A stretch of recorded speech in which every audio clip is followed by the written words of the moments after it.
گھر سے کال آتی ہے، بچے کب آئیں گے؟ ٹیوٹر آ کر چلا گیا ہے، اب سپارہ پڑھانے والے مولوی صاحب آئے ہوئے ہیں۔ جبران کہتا ہے کہ ہم آدھے گھنٹے تک آ رہے ہیں واپس۔ جا کر دیکھتے ہیں کہ جنت کی بیٹی کو چوٹ لگ چکی ہوتی ہے۔ تبسم ان کو بہت ساری باتیں سنا کر بچی کو لے آتی ہے۔ گھر آ کر کہتی ہے کہ بیٹا آپ نے ماما کو نہیں بتانا، ورنہ باہر آپ کا گھومنا پھرنا بند ہو جائے گا۔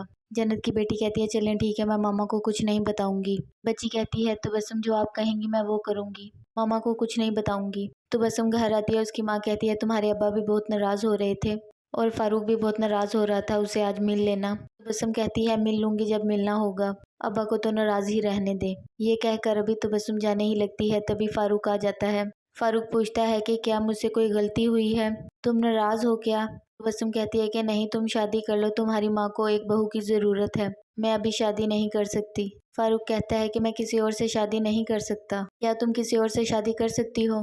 تبسم بغیر جواب دیے وہاں سے چلی جاتی ہے۔ فاروق کا دوست اسے سگریٹ دیتا ہے۔ فاروق کہتا ہے نہیں، آج میں خوش ہوں، آج میں سگریٹ نہیں پیوں گا۔ وہ بتاتا ہے کہ تبسم غصے والی ہے، زبان کی تیز ہے، دل کی بری نہیں، مجھے کہتی کسی اور سے شادی کر لو۔ جب میں نے پوچھا تم کسی اور سے شادی کر لو گی، خاموش رہی اور چلی گئی۔ جنت اپنے بچوں سے کال کر کر پوچھتی ہے تبسم کدھر ہے؟ بیٹا بتا دیتا ہے کہ باہر پھرنے گئی تھی، لیکن بیٹی جھوٹ بولتی ہے کہ کچن میں ہے۔ تبھی تبسم آ جاتی ہے اور جنت سے بات کر لیتی ہے۔ نعمان کال کرتا ہے اپنی گرل فرینڈ کو، وہ کہتی ہے کہ ہنی مون منا رہے ہو، بہت خوش ہو، بڑی رومانٹک پکس لگائی ہوئی ہیں انسٹا پر۔ کہتا ہے اگر میں جنت کے ساتھ خوش ہوتا تو تم میری زندگی میں نہ ہوتی اور میں تمہیں کال نہ کر رہا ہوتا اس وقت۔ فاروق جبران کے پاس جاتا ہے اور کہتا ہے کہ وہ میری منگیتر ہے، اس سے دور رہا کرو۔ تبسم سے کہہ رہا ہوں تم دور رہا کرو۔ جبران کہتا ہے کون تبسم؟ میں نہیں جانتا۔ فاروق غصے سے چلا جاتا ہے۔ گارڈ بتاتا ہے ایک ہفتہ ہو گیا تبسم تو یہیں رہ رہی ہے، جنت جی 2 ویک کے لیے باہر گئی ہیں۔ فاروق کال کرتا ہے، تبسم اٹینڈ نہیں کرتی اور اٹینڈ کر کر کہتی ہے کہ تم مجھے تنگ کیوں کر رہے ہو؟ فاروق بہت دکھی ہوتا ہے، گھر آتا ہے، اپنی ماں کو لے کر جاتا ہے تبسم کے گھر اور کہتا ہے کہ شادی کی ڈیٹ دیں۔